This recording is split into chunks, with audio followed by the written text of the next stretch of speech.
Shalom, Chaverim. This is Matthew chapter 26, and it's going to be difficult to read this. And it was when that Yeshua finished all of these sayings, he said to his disciples, "You know that after 2 days will be the Pascha, which is Pesach, and the Son of Man will be betrayed to be put to the execution stake."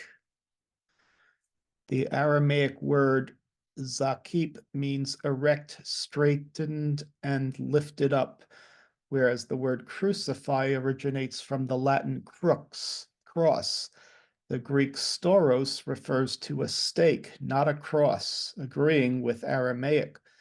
Although the crucifix ideology was endorsed and promoted by Christianity, cruciform fertility idols existed thousands of years before Christendom. Yeshua was put on an upright stake, not crucified. See Paul, the standard in appendix.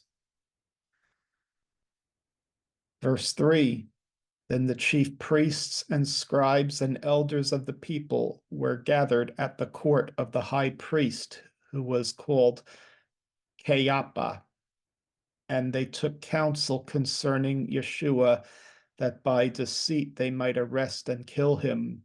And they were saying, not during the feast, or else a riot should occur among the people. And when Yeshua was in Bethania, in the house of the potter. Okay. Aramaic refers to Shimon the potter, not leper, as the Greek has it.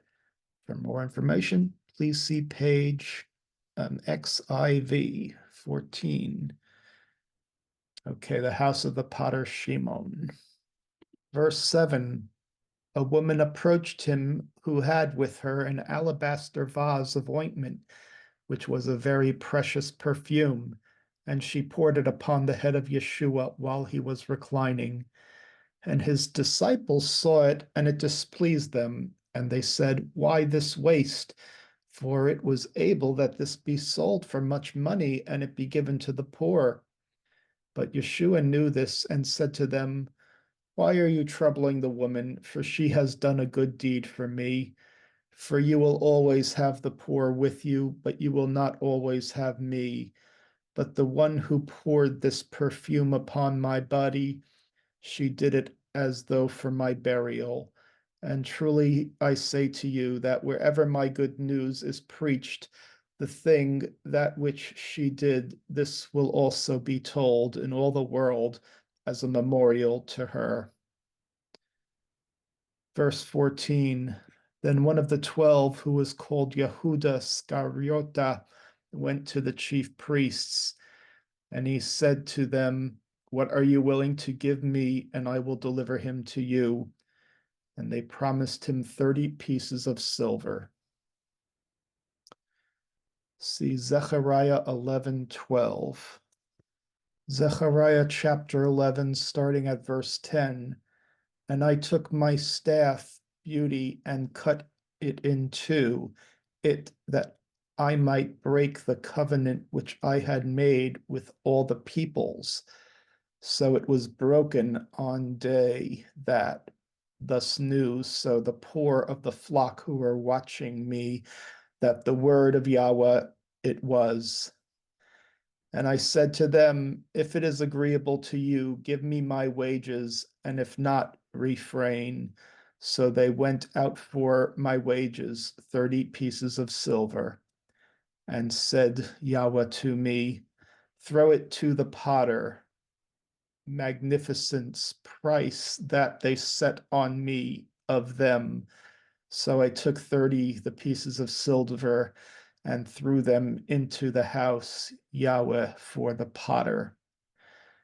And I cut in two my staff, second, bonds, that I might break the brotherhood between Judah and Israel. And said Yahweh to me, next take for yourself the implements of a shepherd, foolish. For indeed I will raise up a shepherd in the land, those who are cut off, not who will care for the young, nor seek, and those that are broken, nor heal those that stand still, nor feed, but the flesh of the fat he will eat, and their hooves tear in pieces. Woe to shepherd, the worthless who leaves the flock. A sword shall be against his arm, and against eye his right. His arm completely shall wither, and eye his right totally shall be blinded. Verse 16. And from that time onwards, he would seek an opportunity to betray him. Now, on the first day of the Feast of Unleavened Bread, the disciples drew near to Yeshua and said to him, "Where do you want us to prepare for you to eat the Pascha?" In the first century, the titles for Pascha, Hebrew Pesach, Passover, and Chag HaMatzah, Feast of Unleavened Bread, became interchangeable because these two separate holidays run concurrently and without a gap. Passover begins at twilight just before sunset on the 14th and extends into the 15th day. As a result, Passover extends over a 2-day period, since after sunset on the 14th is the beginning of the 15th. Since Pesach begins on the afternoon of the 14th, not a day later, preparations for the Seder are made earlier on the 14th before sunset. Verse 18, and he said to them, "Go to the city to a certain man and say to him, Our master says, my time, it has arrived. With you, I will perform the Pascha among my disciples." And his disciples did as he commanded them, and they prepared Yeshua the Pascha. And when it was evening, he was reclining among his 12 disciples. And while they were dining, he said, "Truly, I say to you that one of you will betray me." And it made them very sad. They began to say to him, each one of them, "Is it I, my master?"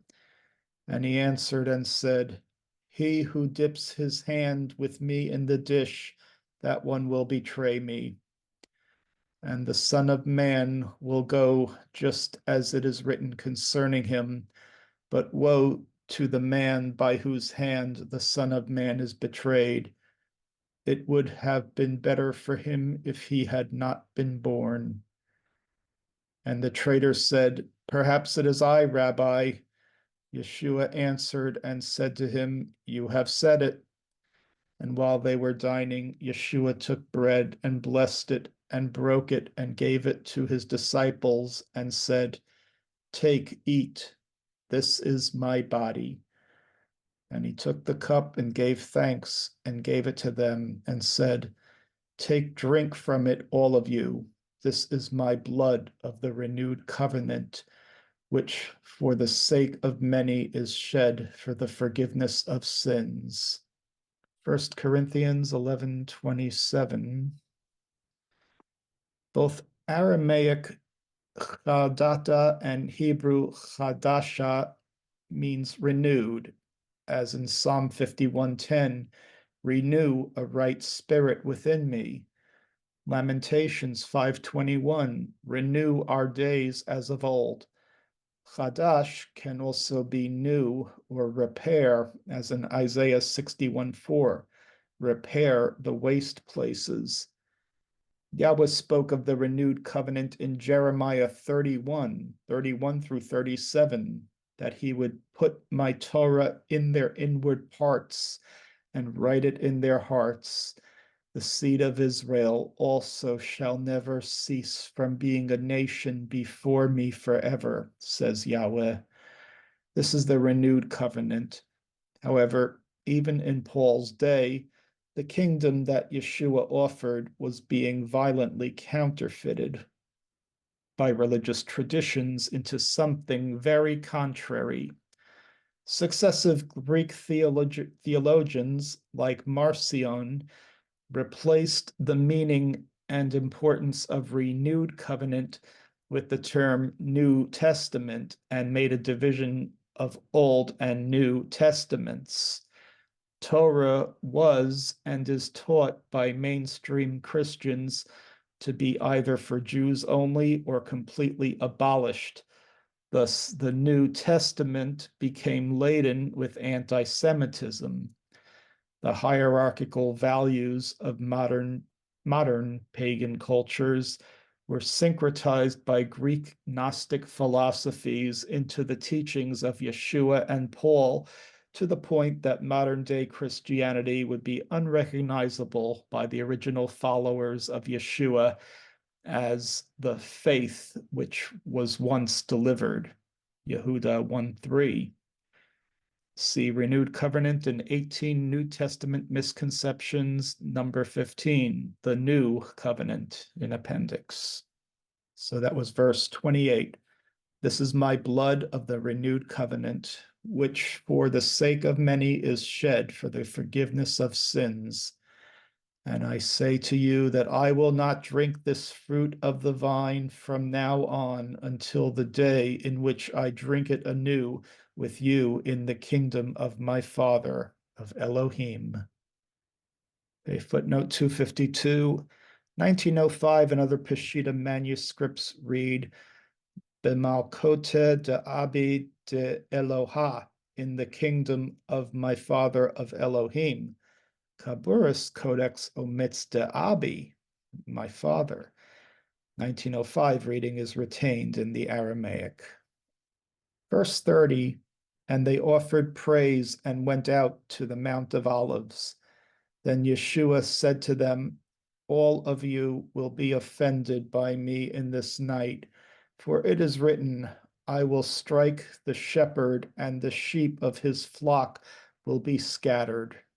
Footnote 253 is Zechariah 13:7. Sword awake against my shepherd and against the man who is my companion, says Yahweh of hosts. Strike the shepherd and will be scattered the sheep, and I will turn my hand against the little ones. And it shall come to pass in all the land, says Yahweh, parts that 2/3 in it shall be cut off and die, but 1/3 shall be left in it. And I will bring the third through the fire and will refine them as is refined silver and test them as it is tested gold. He will call on my name and I will answer him. I will say, my people, that is, and he will say, Yahweh is my Elohim. Verse 32, but after I have risen, I will be in Galilee before you. Kepha answered and said to him, even if everyone is offended, I will never be offended by you. Yeshua said to him, truly I say to you that in this night before the cock crows, you will deny me 3 times. Footnote 254, the temple crier was a gaver, Hebrew for cock or rooster. He was responsible for opening the temple before dawn and calling out loudly 2 or 3 times to announce the early morning services. Verse 35, Kepha said to him, even if it be necessary for me to die with you, I would not deny you. And all the disciples also said likewise. Then Yeshua came with them to a place which is called Gethsemane. And he said to his disciples, sit down here while I go and pray. And he took Kepha and the 2 sons of Zadi and began to be sorrowful and wearied. And he said to them, there is sadness to my soul to the point of death. Remain here and watch with me. And he went a little further and fell upon his face and was praying and said, my Father, if it is possible, let this cup pass over me. Nevertheless, not as I will, but as you will. Verse 40, and he came to his disciples and found them while they were sleeping and said to Kepha, so you were not able to watch with me 1 hour. Take heed and pray, or else you enter into temptation. The spirit is ready, but the body is weak. The spirit of man is vested with power by the Ruach HaKodesh. By studying Torah and worshiping Yahweh, the neshama, spirit of man, disciplines the mind, and in turn, the mind disciplines the body, providing lasting success. See Joshua 1:8. The lower level of consciousness, mind over matter, operates on willpower, which has many limitations. Verse 42, he went again the second time and prayed and said, My Father, if this cup cannot pass except I drink it, your will be done. And he came again and found them while they were sleeping, for their eyes were heavy. And he left them and went away again and prayed for the third time. And he said the same words. Then he came to his disciples and said to them, Sleep now, therefore, and get your rest. Behold, the hour has arrived, and the Son of Man will be delivered into the hands of sinners. Arise, let us go. Behold, he has arrived who has betrayed me. And while he was speaking, behold, Yehuda the traitor, one of the 12, arrived, and with him a great armed crowd with swords and staves before the chief priests and elders of the people. Yehuda the traitor had given them a sign and said, To him who I kiss is he, seize him. And he immediately drew near to Yeshua and said to him, Peace, Rabbi. And he kissed him. And Yeshua said to him, Is it for this reason you have come, my friend? Then they drew near and placed their hands upon Yeshua and seized him. And behold, one of those who was with Yeshua stretched out his sword and drew the sword and attacked a servant of the high priest and cut his ear off. Then Yeshua said to him, Return the sword to its place, for all who take up swords will die by swords. Or don't you think that I am able to ask my Father to raise up 12 legions of messengers? How then could the scriptures be fulfilled? Thus say that it must be. In that hour, Yeshua said to the crowds, As against a bandit you have come out with swords and staffs to arrest me. Every day I was sitting among you in the temple and was teaching, and you did not arrest me. But this happened that the writing of the prophets might be fulfilled. Then the disciples all left him and fled. And those who seized Yeshua led him to the high priest, Caiaphas, where the scribes and elders were gathered. Caiaphas, or Cephas, was the son of Hanan, Anas, see John 18:13. Verse 58, Shimon, who was called Kepha, was following after him from a distance up to the court of the high priest, and he entered and sat inside among the guards that he might see the end. Now the chief priests and the elders and the whole assembly were seeking witnesses against Yeshua so that they might kill him.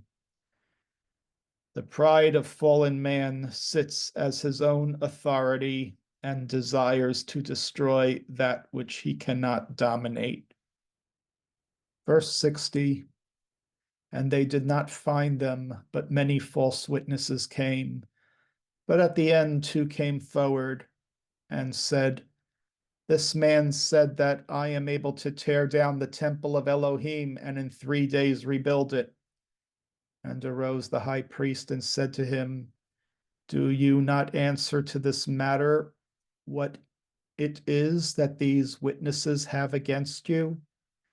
But Yeshua was silent, and the high priest said to him, I adjure you by the living Elohim that you tell us if you are the Mashiach, the son of Elohim. Yeshua said to him, You have said it.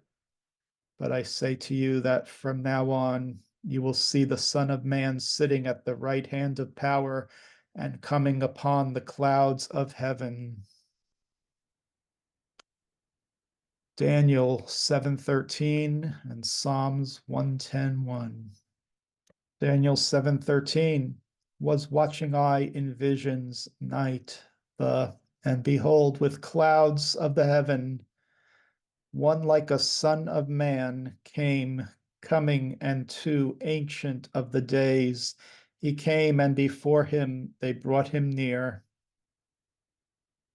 And to him was given dominion and glory and a kingdom, that all peoples, nations, and languages him should serve. His dominion is dominion and everlasting, not which shall pass away, and his kingdom the one which not shall be destroyed. Psalm 110. Of David, a psalm, said Yahweh to my sit at my right hand till I make your enemies your footstool. The rod of your strength shall send Yahweh out of Zion, rule in the midst of your enemies. Your people shall be volunteers in the day of your power, in the beauties of holiness. From the womb of the morning, you have the dew of your youth. Has sworn Yahweh and not will relent. You are a priest forever, according to the order of Melchizedek.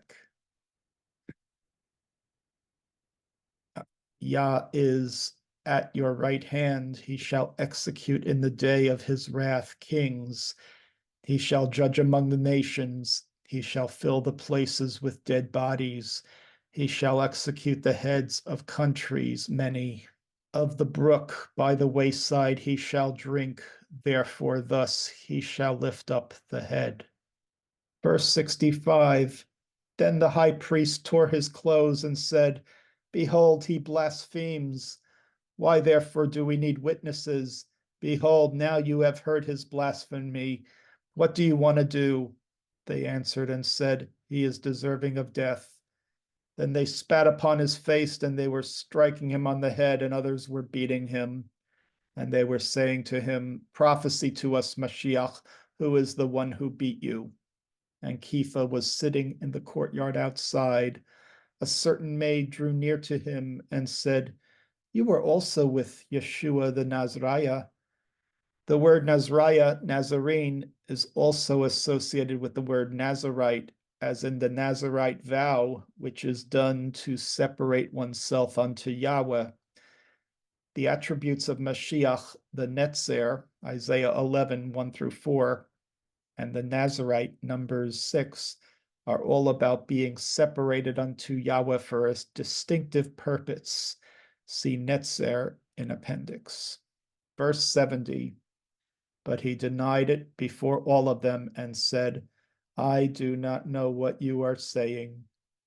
And when he went out to the porch, another maid saw him and said to them that were there, This man also was with Yeshua the Nazariah. And again he denied it with oaths, I do not know the man.